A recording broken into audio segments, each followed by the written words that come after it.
Properties of kites and trapezoids. Your learning targets are to know and apply the properties of trapezoids and kites, and to solve problems involving measures of trapezoids and kites. So here's a picture of a trapezoid. The bases are the two parallel sides. The base angles are angles T and S and Q and R. And the legs are the non-parallel sides. The properties of trapezoids are that the bases are parallel, angles R and S are supplementary, angle Q and T are supplementary, and in an isosceles trapezoid,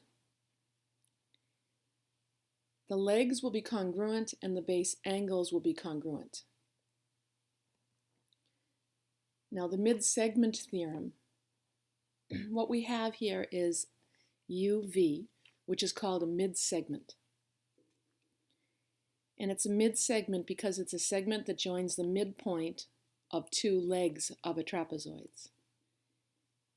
The midsegment will be parallel to both bases, and it will have a length that is equal to half the sum of the bases. So let's apply that midsegment theorem. Here we're given that EF is the midsegment, and we're asked to find the length of EF with the given information. So EF is basically the average of the two bases. So we're going to add 15 and 25 and take half of that. And so the length of EF is 20 feet. There's another property of isosceles trapezoids that the diagonals will be congruent. And so that's only true in isosceles trapezoids. So here we have a picture of an isosceles trapezoid. We're supposed to find the length of CE if the length from B to D is given as 22.3 centimeters and A to E is 8.9 centimeters. So we're going to start with the fact that the diagonals of an isosceles trapezoid are congruent.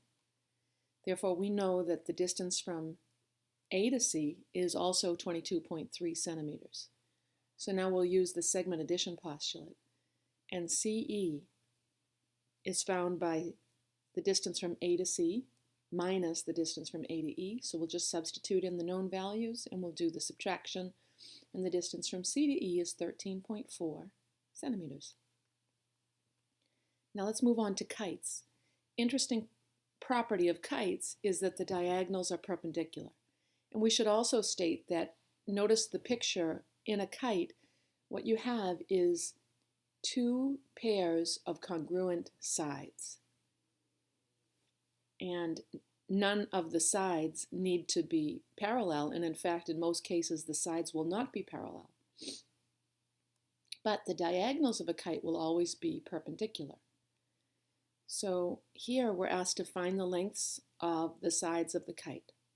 So we're asked to find WX, WZ, ZY, and YX.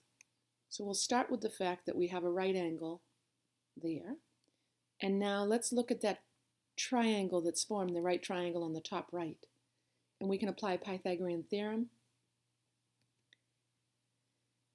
And we can take the square root of 41 to get the distance from W to X. And we can round that to the nearest tenth. So since WX and WZ are congruent, we know that WZ is also about 6.4 units. Now let's do the same thing to find YZ using the right triangle in the bottom left.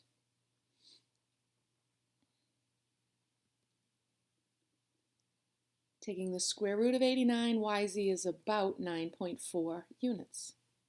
Therefore, YX would also be 9.4 units. Okay, so now at this time, we've given you some information on trapezoids. and Kites. And we're going to ask you to put the video on pause and try these problems. And when you're ready, come back and you can check to see if you are on the right track. Okay, so the problem on the left, you were asked to find the distance from J to M. We know the distance from H to K, that diagonal is 82.8 centimeters, and M to K is given as 45.2 centimeters. So JM should be 36.7 centimeters. In the kite on the right, to find the perimeter of the kite, we need all of the side lengths, and we can use Pythagorean theorem to do that.